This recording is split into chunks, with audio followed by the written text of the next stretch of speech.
Welcome back to Wizard Supercoach. Haven't been posting much the last week or so. Life's just been getting on top of me, but it happens. I have been watching the games though, all the practice games, and I've been enjoying that, taking a lot of notes and stuff. Trying not to be too swayed by them. It is very hard not to be. You kind of go by what you see in front of you, but there's a reason why we do the pre-season research, and yeah, I got to put my faith in that. So I'm going to be doing a preview for the Giants today, and I'm kind of shocked at how Supercoach irrelevant they are. Like, they've got some good rookie options and stuff, but in terms of established players, there's not many. And because I don't really talk about the rookies, there's not much to go on numbers-wise in these videos. Kind of just concentrate on the others, and so there's only going to be a few that I cover. And in these videos, I obviously focus on starting players. So Tom Green, he's not going to be covered given that he's going to miss the start of the season with a calf injury, but he'll be a great upgrade option when the time comes. So I think that the Giants, they're pretty unpredictable this year. I mean, quite a few people are predicting them for top 4, even grand final spot, whatever, but yeah, I think they're a bit more volatile than that. I'm not reading into yesterday's game at all. I mean, Carlton did it pretty easy, but I think Carlton are even more unpredictable, to be honest. And yeah, it's just a practice game. You can't put too much stock into those in terms of results. So they've lost a few out of their best 22, and they've lost a few depth players as well. And they're really only bringing Stringer, who's not even playing at the moment. He's injured, so that's not really great. There's also those 5 players that will miss the first few games because of that Mad Monday stuff. Now, granted, I think only one of them is likely to be best 22 or thereabouts, but, it's still a bit of a depth issue to begin with. So, yeah, basically, I think the outs outweigh the single in, which was Stringer. And with the fact that there is a bit of a depth issue, I think, it means that there's pressure on the best 22 now to have to stay fit. Otherwise, they could be in a little bit of trouble. And the comp is that even now. It doesn't take much, and you can fall behind. So I still think they're going to make the 8. I've tipped them here. I've just got top 8, but, I don't think they're really the contender that people are tipping, but I could be wrong. They kind of remind me of Geelong, where they're a bit more system over personnel based, and I do like that. But yeah, it does make it unpredictable. So just looking at the depth players here, they've got a ton of those like small forwards that can go through the mid as well. And there's quite a few like smaller defenders as well. But they're quite light on for key position players at either end. So, I think an injury to like Taylor or Buckley or Himmelberg, and, that's a pretty big hole to fill because Aliir and Dirksen, they're not really up to that level. Same as in the forward line, like Cadman. Well, Riccardi should play. He didn't play yesterday. I don't know why, but, if Hogan went down, they're kind of in a lot of trouble because I don't know how to say his name, but this guy here, I saw him play yesterday. He's not going to be able to cover Hogan. So my point is, yeah, they're a bit light on just in general, I think.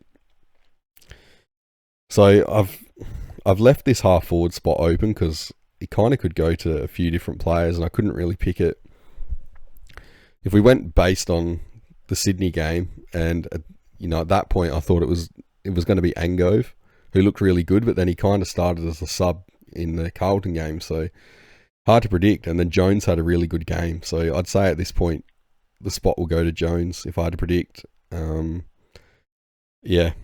then there's Callum Brown as well, who he's pretty likely to come back in the team once he's over that hamstring issue, but that's probably a few weeks away. So I think everything's pretty straightforward other than that last spot. But yeah, Giants fans, if there's any of you out there, let me know what you think about that predicted best 22 in the comments. I always get kind of nervous trying to do these because I feel like, it's pretty easy to get roasted by opposition supporters. I know how rabid Crom fans can be, but, maybe not all clubs are like that. So I'll have a look at the CBAs and kick-ins now. So the Giants were 4th in the AFL last year for sharing the CBAs around. Kind of unexpected. You'd think that, they'd have a select few and they'd kind of stick with it, given that their midfield is quite strong, but it wasn't the case. I don't know why that is. Probably injuries and other things, but yeah, it was a bit of a shock. So obviously Green got a ton, 80%. That's good for anyone, but outside of that, it was a bit of a free-for-all, I think, especially once Cogs went down injured and wasn't playing. So with this year, I think the main three will be Green, Bedford and Callaghan. Now the reason I say Bedford is because the Giants have come out and said that they're planning on playing him in the middle even when he's not tagging. Now I don't really like that decision, and I could be unqualified to talk about it being a Crom fan, but Bedford to me doesn't look like much of a midfielder if he's not tagging. Like, he doesn't get much of the ball or anything, but maybe they're just trying to play him purely as a defensive mid. I don't know. But yeah, it seems a bit weird to me. I think Callaghan, he should get the bump up. I mean, he's been going really well in there. He did well in both of the practice games, especially yesterday. But, you know, there was no Green. Cogs didn't play in the middle at all yesterday. And they kind of threw it around a lot. Like, Leak was the other one that got the highest CBAs, and Toby Green was third, I think. So, they're kind of just rotating it around, I think. But yeah, Callaghan looks a good shot to be in there, like third man. I think at the very least he'll be fourth, even if they decide to chuck Cornelio in there. Hopefully, Bedford is the one to go out.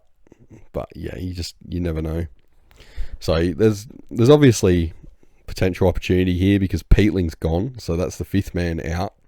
He leaves quite a hole. And then who's the other one? Oh, and then you got Ward, who's now playing exclusively on the wing by the look of it. So yeah, there's another, 16% here. So that's a little bit up for grabs. So I'm just not sure if they're going to go for that more streamlined approach this year and use like more towards the 6 players rather than the 10 that they used last year. I can't guess. Like, in the Sydney game, it looked like they went the more streamlined approach, and then yesterday in the Carlton game, it was just every man and his dog got a shot in there. So I really don't know. And I think Kelly, he's still going to get the CBAs. Like yesterday, I think he got around this percent, like the 38% that he was getting last year. So I expect him to stay in there, but he's probably not a main guy anymore because he's good on the outside on the wing. But yeah, the biggest question for me is where does Cogs fit in these days, because I don't rate him much as a forward. I mean, we saw them experiment with him at half forward when Leon Cameron was coach, and it didn't really go so well.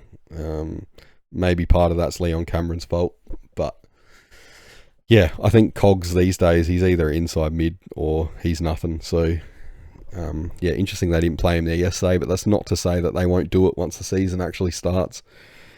So he could very well end up being in that top 3, but who knows? I think it's pretty easy to predict the top 6 here.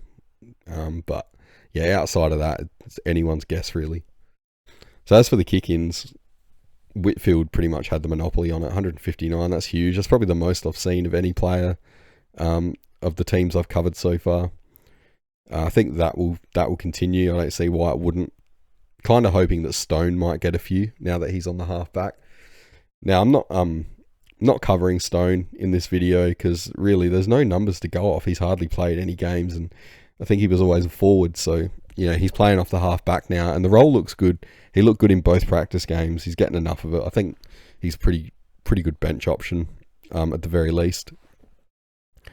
But yeah, I'll get on to Whitfield now. I'm not covering many players in this video, as I said, but yeah, Whitfield will be first. So the first thing I noticed with him when I was looking into this is that he's nearly 31. Now, I would have guessed like 28 max, but yeah, time flies. He's been around a while. His historic scoring was also a bit of a surprise, the last 5 years anyway. So, I thought he'd been a primo, it feels like, for the last few years at least, leading up to this big 111 year last year. But yeah, apparently not. So this is quite far off the mark, really, if you think of the top 6 to 8 defenders in 2024. These scores wouldn't have even been close. So yeah, I don't know. Bit of a weird one. He does unfortunately tend to miss games with various knocks and stuff like that, but at least it's not from the dreaded soft tissue stuff. It's good that he is an outside player because he's pretty fragile, and I don't mean that he's soft at all because he's not, but it just his body doesn't respond well to knocks because he's quite lightly built and stuff. He's 100% an outside player, so last year he didn't miss any games and stuff, but he just, I don't know, when I've owned him in the past, he's felt like one of those who just picks up a knock and he'll play through it, but then he stops scoring, kind of like Tom Stewart, how he can do it as well. Yeah, so that's a bit of a worry, but he, as I said, he didn't miss any last year. So he did get that 111 average last year, and numbers-wise, there wasn't much leading up to it. There was nothing to suggest it was going to happen. So I think it happened purely because the Giants basically made it their game plan to get him the ball.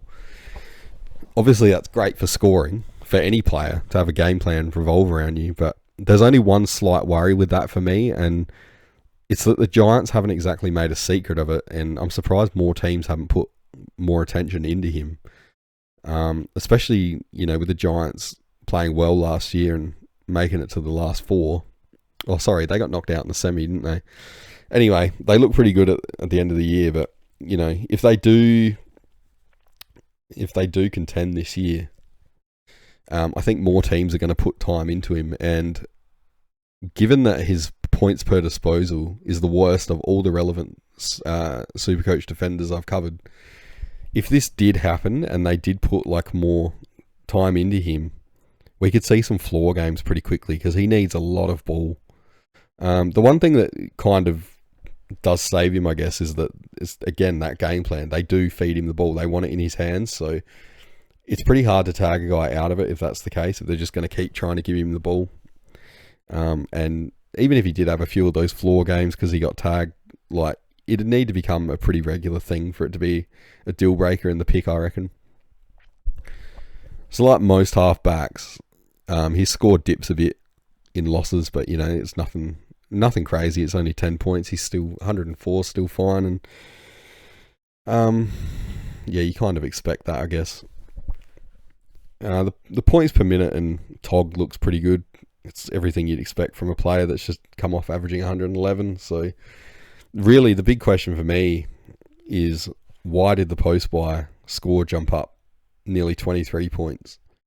So in that time, his average marks increased from 5.9 to 8.5, and his kicks increased by 3, and the tackle average also increased from 1.7 to 3.5. So it left me wondering, why did this happen? Just looking at his heat maps, it looks like in the second half of the year, he moved to the outside. So first half of the year, he played very central, so around that centre half back position. Obviously he wasn't the centre half back, but yeah, he was around the top of the 50 there a lot, and central. So second half of the year, he moved out to the flanks and more towards the wing. And we know that a player like him, he's 100% suited to the outside game. So I think that explains that one, where he can get out in space and get more of that, not cheap, but the open ball kind of thing. So yeah, I think that one's explained there. There's not too much to say about him really. It's annoying that he's got the extra buy, but if you can get past that, I think he's a great pick. Could be up to 10 points value here, judging by that post-buy average. If he continues this on, well, yeah, look at that. That's nearly 11 points. So, yeah, I mean, there's not many players in the AFL that have an entire game plan revolve around them. Well, not the entire game plan, but it's a big part of it. It's pretty rare. So, as I said, there's that built-in safety.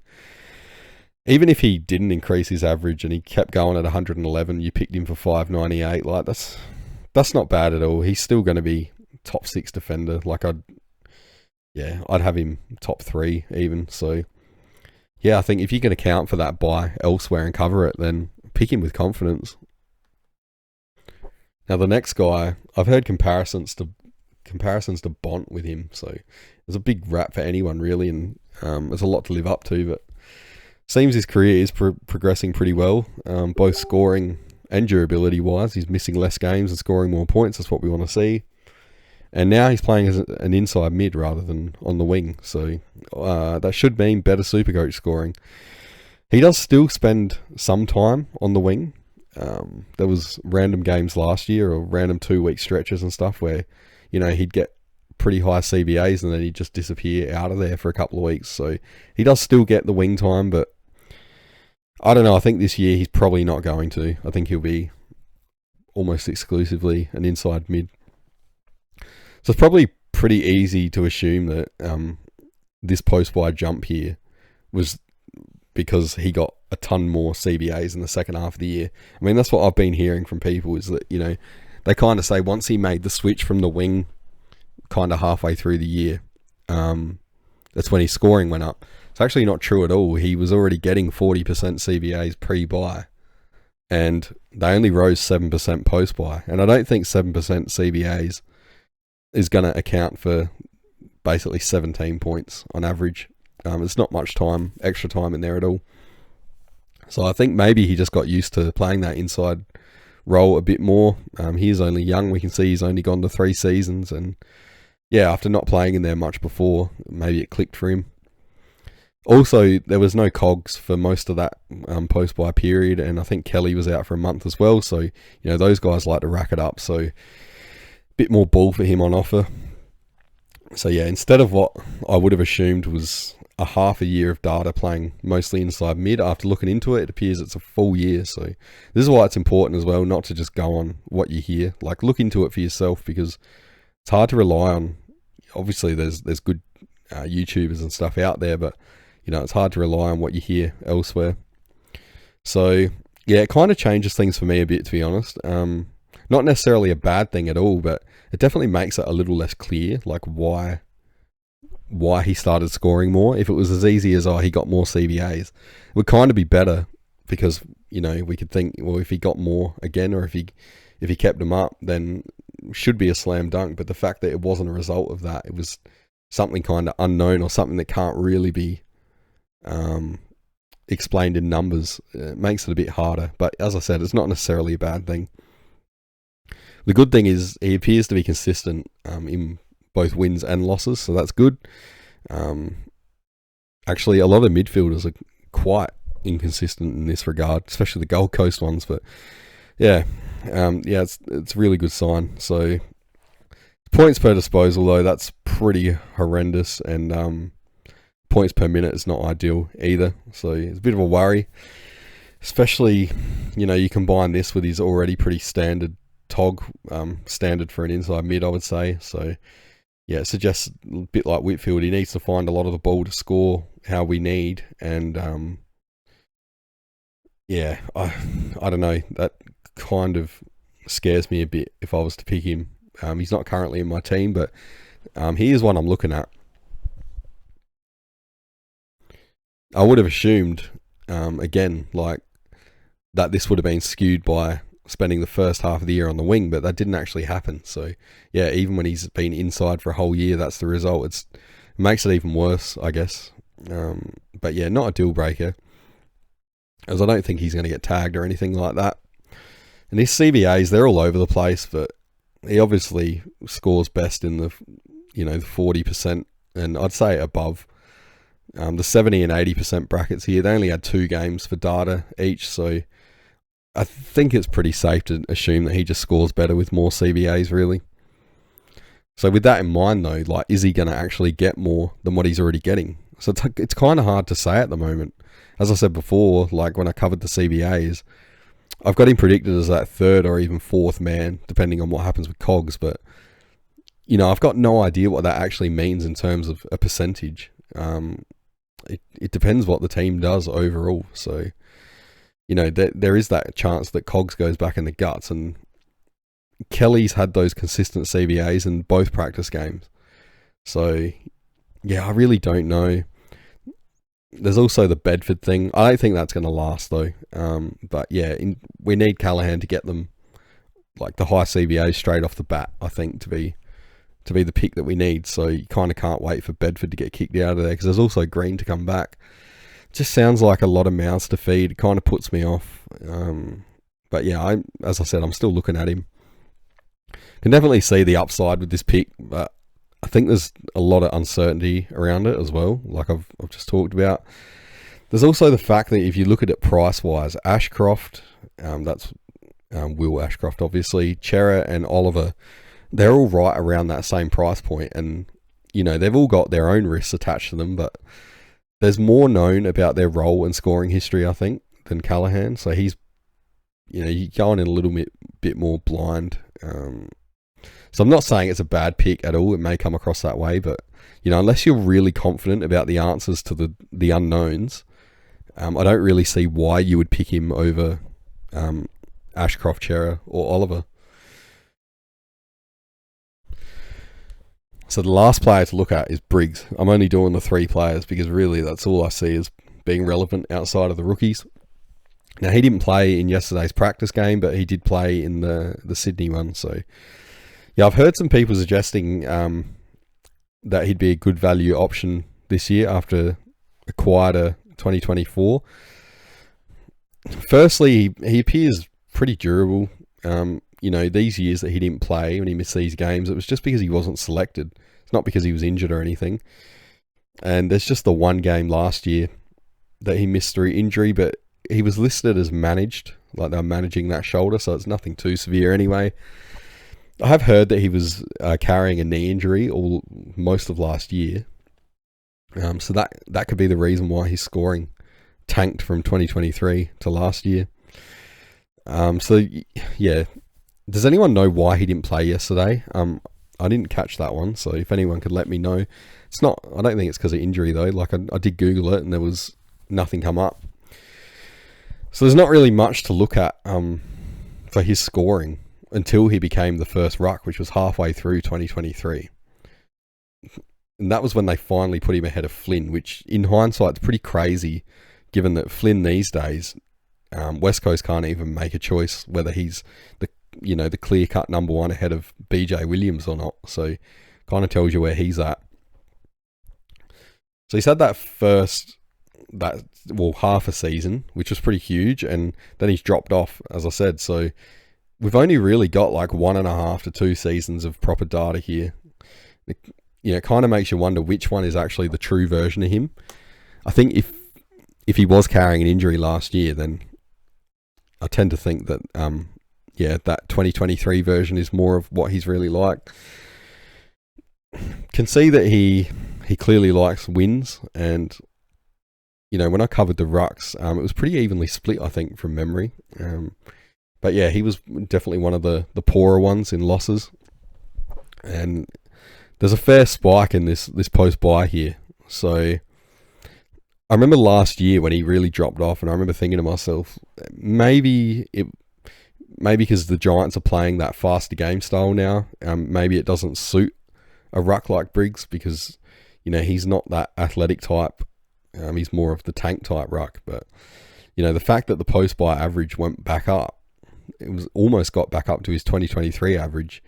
It kind of disproves that because they're playing the same style in the second half of the year. So, yeah, it probably does point more towards him carrying an injury in the first half of the year more than anything. I think I definitely do believe that. So it'd be nice if he could increase his TOG, but I don't see that happening, given that he can't really play forward and he's not one of those athletic run-all-day type rucks either. 2023, his TOG wasn't much different either. So, yeah, I don't think that's going to happen, unfortunately.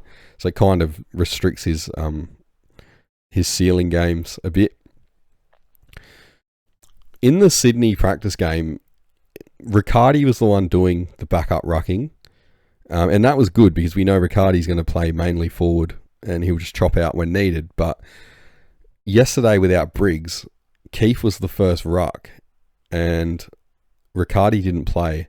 Keith actually looked half decent, just to my eye. So, yeah, he led the hitouts against TDK, but TDK does give up quite a lot, so kind of not surprising. But just to play devil's advocate here, that kind of presents a risk, I think, for people wanting to pick Briggs. Could GWS possibly go with the dual ruck setup with Keith and Briggs, and Briggs somehow loses a little bit of time in there because Keith he's more versatile, obviously, than Briggs, but I think he can play down back as well in the past. And I know he's getting older and stuff, but I don't know. Riccardi's not always in the best form forward, and the back line's pretty set. So I can kind of see a world where Keith would come in possibly and have to spend more time in the ruck, just given how set the back line is. And then Briggs gets knocked down a little bit, but I think most likely he just continues to get the majority and he won't be affected by anything like that too much. As I said, I'm just playing devil's advocate here. So I think overall, like, there's value in this pick. This here, the post by average, that suggests that I think it's closer to this, as I said. And if you want to pick him, it then I think just becomes a question of how he fits in with whoever you've got as your other ruck. Because Briggs has that extra buy, and it depends if your other ruck has the extra buy and what week it is, stuff like that, and whether you've already got a few other guys in your team on the same buy. So really, it just comes down to structure and stuff. But I can definitely see the value in the Briggs pick, and at that price, it's kind of tempting, I think, because with the injury carnage that's happened in the last week, we're all kind of scrambling now to change it up. No one's picking Mills anymore, and I've gone cold on SDK. So in defence especially, like, the rookies aren't really presenting, in my opinion, so we're kind of having to go a bit deeper back there, which means you've got to free up cash somewhere, and running a couple of value rucks as opposed to the Gorn and Cherry or whatever you want to do, it's pretty expensive. So I think Briggs, it makes him more appealing in the end. So that's all I've got, really, in terms of the Giants.